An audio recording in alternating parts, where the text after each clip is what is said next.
Kaixo, ongetorria, orain monomioa zer den ulertu behar dugu. Monomioekin adierazpen algebraiko guztiak osatzen dira, hori da unitaterik txikiena. Hori izango litzateke atoma bezala, atomekin molekulak egiten dira eta material guztia.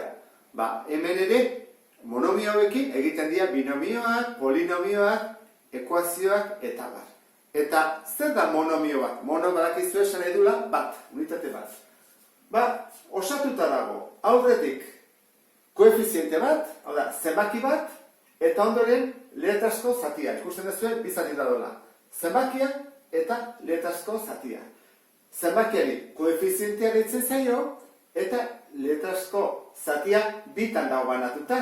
Dago aldagaia edo ez ezaguna, letra, isa, eta jo bestetik dago goian maila edo berretzailea. Orduan, ohartxo batzuk hasteko. Maila batenean, simplifikatu egin behar da. Guk ez dugu jartzen 3b ber bat, ja jartzen dugu 3b. Eta maila 0 denean, aldagaiak kendu egiten da. 3b ber 0 da 3. Orduan, nik bale badut, erdi bat, isa ber 0, hori zen bat da. Isa hori kendu egin behar dut, ze ez dut letra bat bera ere, orduan, gehiatuko litzateke, erdi bat. Eta, nik bale badut, adibidez, -5 isa ber bat, izango zateke, -5 isa. Zergatik, bat hori ez delako jartzen, badakigu letra bat dagoela, izki bat dago, orduan bat hori kendu egiten da. Eta zer gertatzen da koefizientekin, aurreko zenbakiarekin.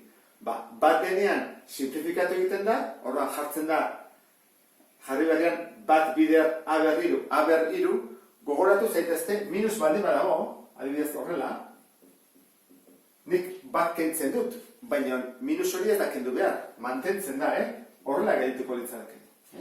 Bat kentzen dut, baina minusa da, horrela izango litzateke, minus isa ber 2. Eta zer gertatzen da koefizientea 0 denean?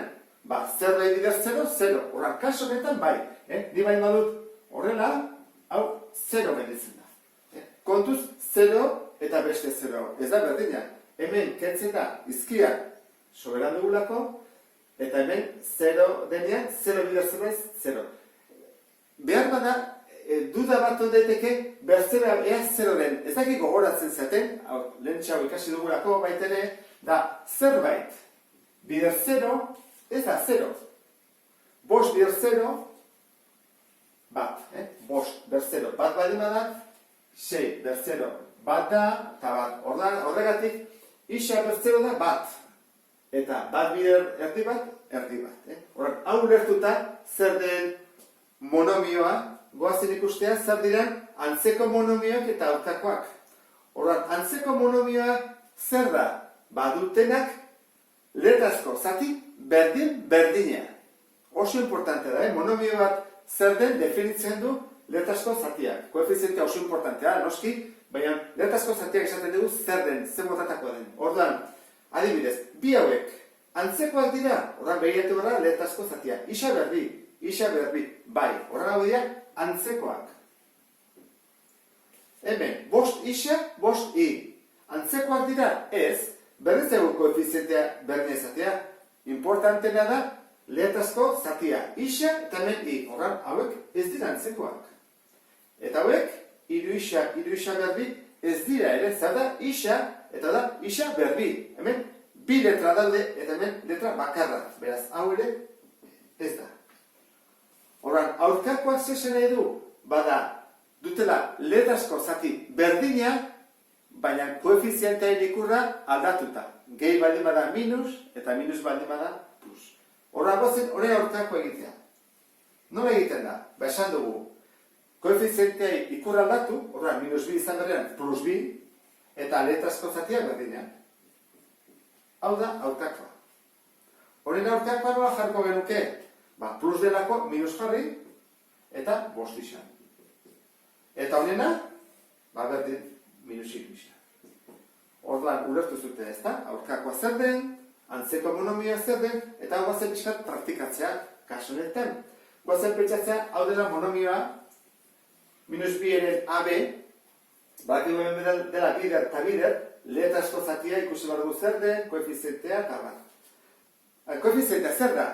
Aurrean dagoen zenbakia. Hemen zein da -2 eren. Horran, koefiziente izango zeteke, -2 eren. Letrazko zatia, koefizienteak kenduta, beste guztiak, AB.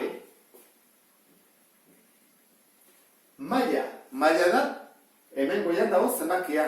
Edo zenbat letra ditugu, zenbat izki ditugu, 2. Hemen dago bat, hemen dago beste bat, horra gune ditu, 2. Bigarren mailakoa da. Eta zenbakizko balioa. Bueno, hemen edozein balio hartu ezake. Balio ezakeak, 3, 4, 7, 5, 20, 30, nahi duzuna.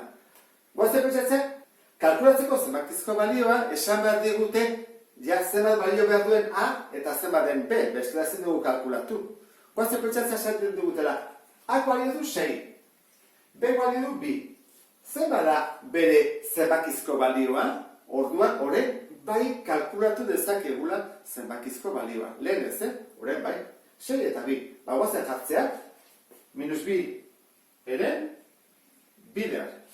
Haren ordez, jarriko dugu 6, bider. Beren ordez, jarriko dugu 2. Horren egin bat dugu. 6 bider 2, 12, bider 2, 24. Eta 24, eta beho badakizute egin barla, zatiru. 24 zatiru, 8.